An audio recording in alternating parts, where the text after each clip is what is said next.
Hello friends, welcome back to my channel. दोस्तों, इस channel पर आप बीपीएससी की तैयारी मेरे साथ करते हैं और बीपीएससी की तैयारी के क्रम में हम डेली एमसीक्यूज़ लगाते हैं। तो आज मैं आपके लिए एमसीक्यूज़ जो हम डेली लगाते हैं उसकी मास्टर वीडियो लेकर के आई हूँ। मैंने आपसे पूछा भी था कि आपको कौन सा सब्जेक्ट की पहले मास्टर वीडियो चाहिए, तो हालांकि आपने जो वोटिंग की थी उससे क्लियर नहीं पता चल रहा था, 19-20 का फ़र्क था।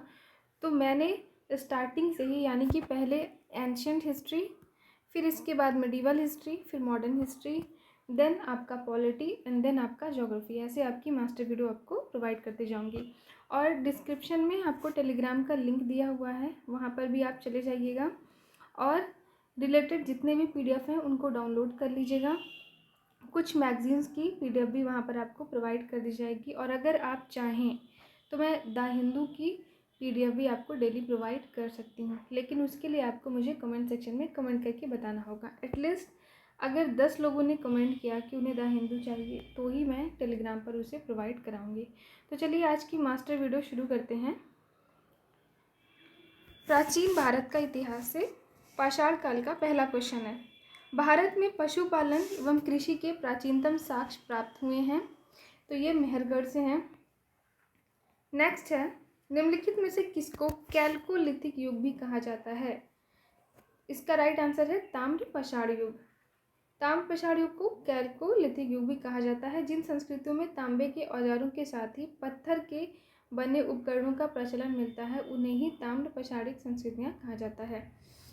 प्रथम मानव जीवाश्म भारत की किस नदी से प्राप्त हुआ है? इंपॉर्टेंट क्वेश्चन है, ध्यान रखिएगा। तो ये नर्मदा नदी से है। नेक्स्ट, निम्नलिखित में से किस राज्य में भीमबेटका स्थल स्थित है?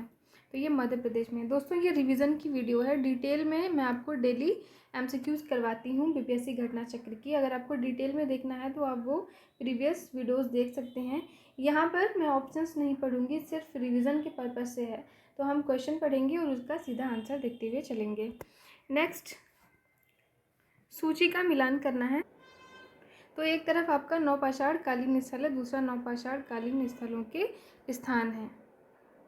तो आपका उतनूर का हो जाएगा तेलंगाना, चिरांद का बिहार, गुफकराल का कश्मीर और पय्यमपल्ली का तमिलनाडु।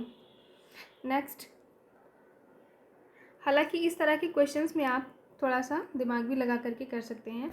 जैसे पय्यमपल्ली, आपको सपोज अभी इसके आंसर नहीं पता है, लेकिन इससे आप देख करके गेस कर सकते हो कि ये साउथ का ही कोई है, तो आपने तमिलनाडु लगा दिया। ठीक है।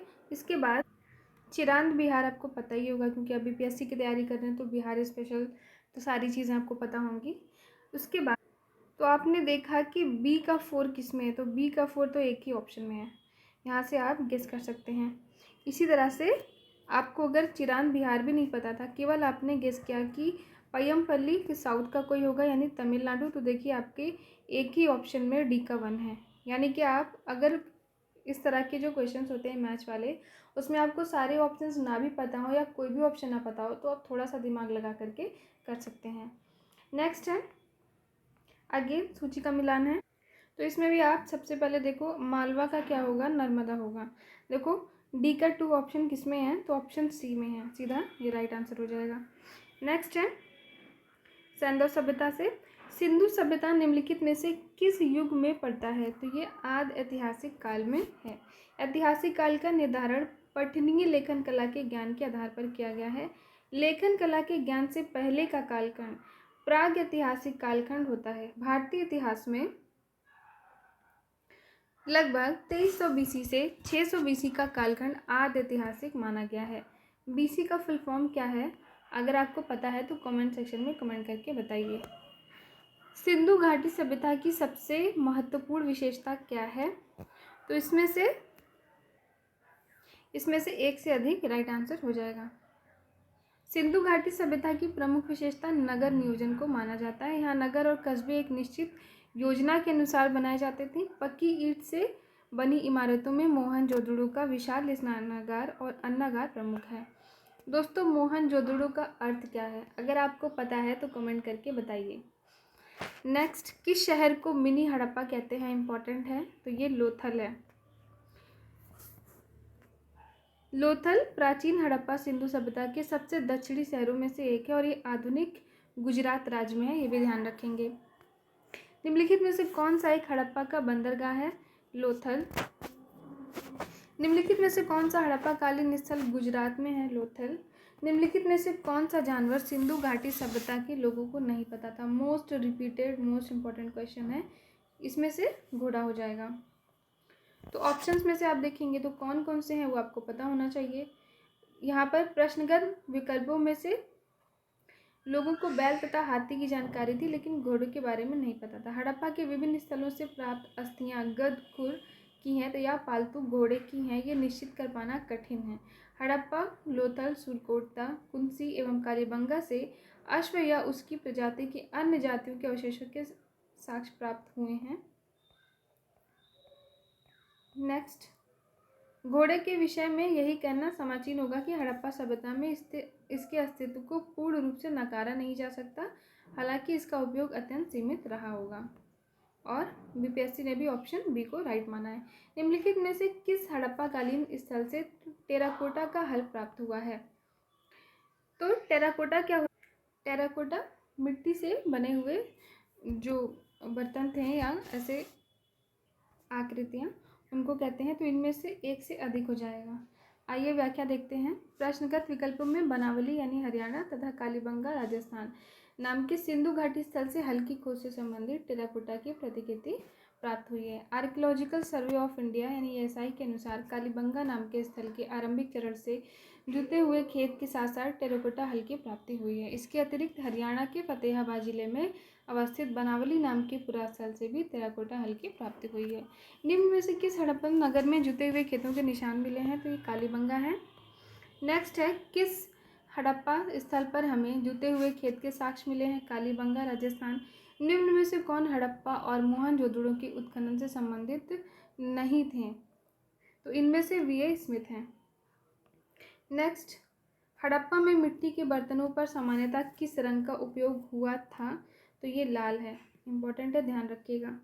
नेक्स्ट है, आईआईटी खड़गपुर के अध्ययन दल की रिपोर्ट के अनुसार लगातार कितने वर्षों की ना के बराबर वर्षा का होना सिंधु घाटी सभ्यता के पतन का कारण रहा था? तो ये 900 वर्ष है।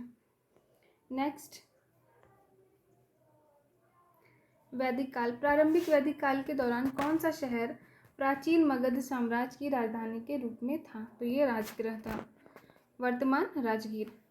ऋग्वेद का कौन सा मंडल पूर्णतः सोम को समर्पित है? 9वां मंडल। ऋग्वेद में कुल 10 मंडल हैं। 9वां मंडल के सभी 114 सूक्त सोम को समर्पित हैं। सोम आर्यों का मुख्य पेय था जिसे मुजवंद चोटी से प्राप्त किया गया था, ये ध्यान रखिएगा। कौन सी चोटी से? मुजवंद। ऋग्वेद के 10वें मंडल में चारों वर्णों की उत्पत्ति का उल्लेख है, ये भी इंपॉर्टेंट है। कौन से 4 वर्ण थे? ब्राह्मण, क्षत्रिय, वैश्य और शूद्र। ऋग्वेद संहिता का 9वां मंडल पूर्णतः किसको समर्पित है? सोम और इस पेपर नामाकृत देवता पर। गायत्री मंत्र किस पुस्तक में मिलता है? ऋग्वेद में। किस काल में अछूत की अवधारणा स्पष्ट रूप से उद्धृत हुई है? तो ये धर्मशास्त्र के समय में है। भारतीय उपमहाद्वीप में लोहे का प्रयोग कब शुरू हुआ था? तो इनमें से कोई ऑप्शन सही नहीं है। 1600 से 1200 के ईसा पूर्व के लगभग निर्धारित की गई है। नेक्स्ट, पुरातत्वविदों ने इसका काल 1000 ईसा पूर्व निर्धारित किया है, जो अधिकांश विद्वानों के द्वारा स्वीकार है। बोगज कोई का महत्व इसलिए है क्योंकि वहाँ जो अभिलेख प्राप्त हुए हैं उनमें वैदिक देवी एवं देवताओं का वर्णन मिलता है। नेक्स्ट, प्रसिद्ध 10 राजाओं का युद्ध किस नदी के तट पर लड़ा गया था? तो ये परुष्णी नदी है, आधुनिक रावी। नेक्स्ट, उत्तर वैदिक काल के दौरान रचित किस प्राचीन भारतीय ग्रंथ में दार्शनिक भजन और ब्रह्मांड विज्ञान और नैतिकता पर चर्चाएं हैं? उपनिषद में। बौद्ध धर्म से रिलेटेड क्वेश्चन देखिए। गौतम बुद्ध का जन्म कहाँ हुआ था? लुम्बिनी, नेपाल में। नेक्स्ट, महात्मा बुद्ध ने अपना पहला धर्म चक्र प्रवर्तन किस स्थान पर दिया था? सारनाथ में। गौतम बुद्ध ने अपना प्रथम उपदेश कहाँ दिया था? सारनाथ में। बोधगया में किसे ज्ञान की प्राप्ति हुई? गौतम बुद्ध को। बुद्ध के जीवन की 4 महत्वपूर्ण घटनाओं को मैच करना है। तो देखिए, जन्म लुम्बिनी में हुआ था। 1 का 3 ऑप्शन किस में है? केवल ऑप्शन सी में। नेक्स्ट,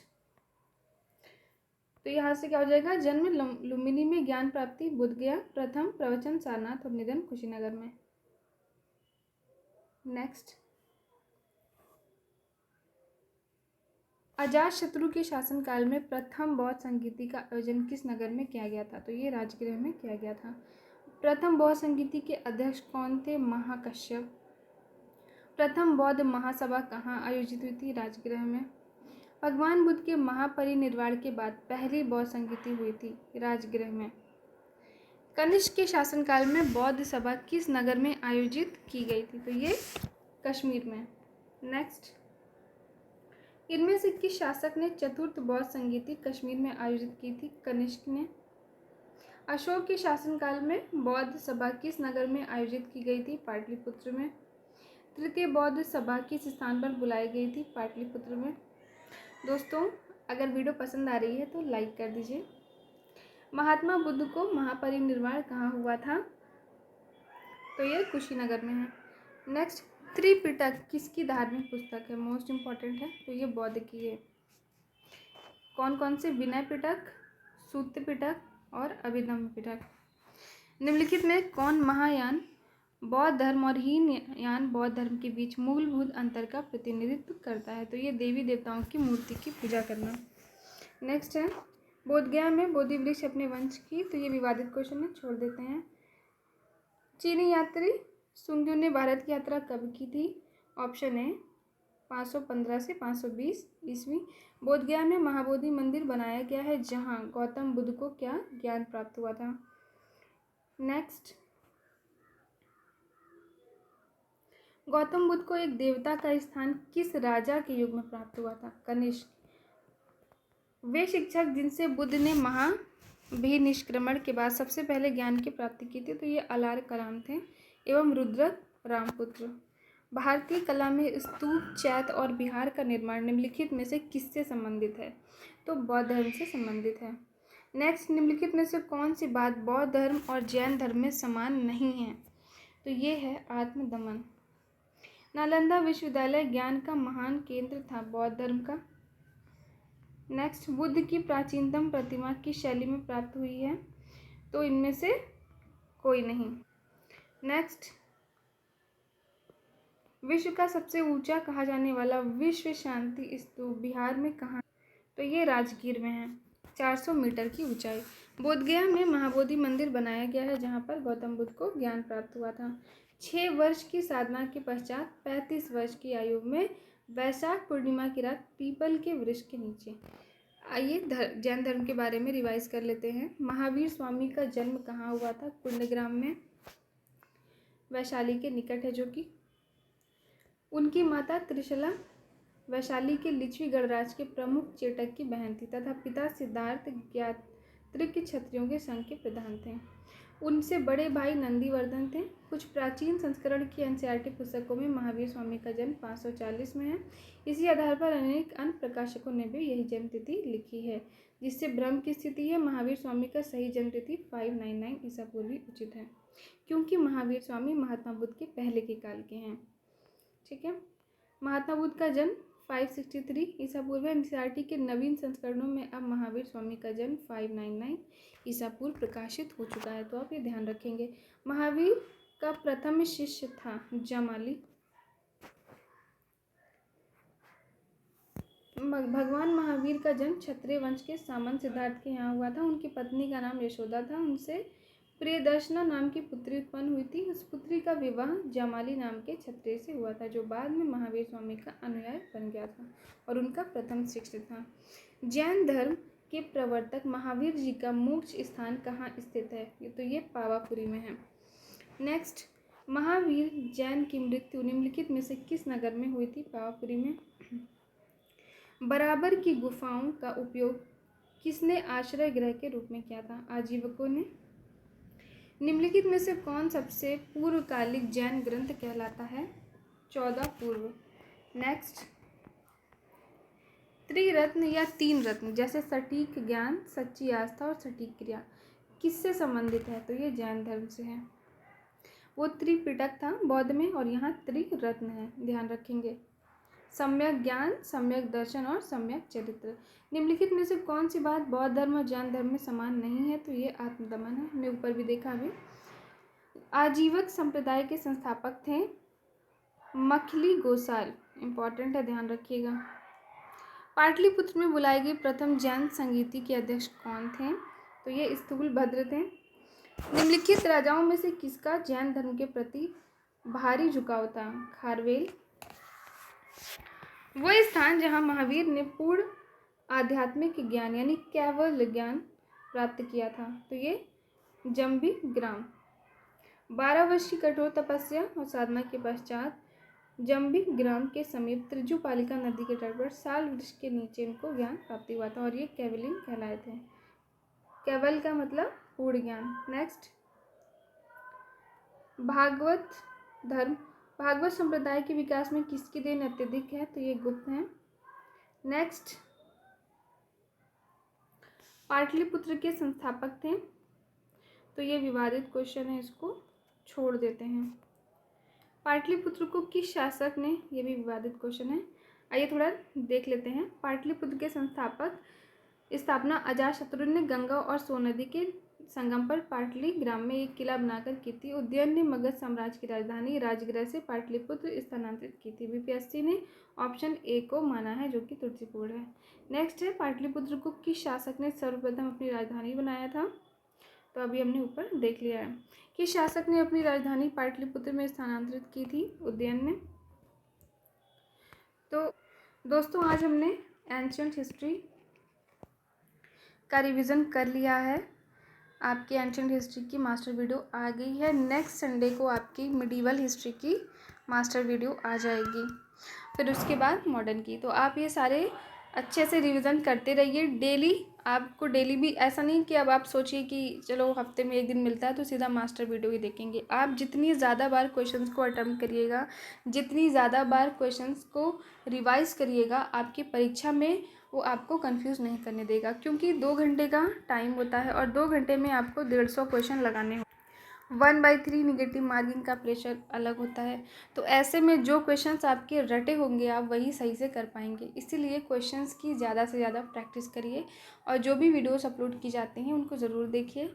और हाँ, लाइक और शेयर करना बिल्कुल मत भूलिए। Thank you so much for watching my video. Will see you tomorrow.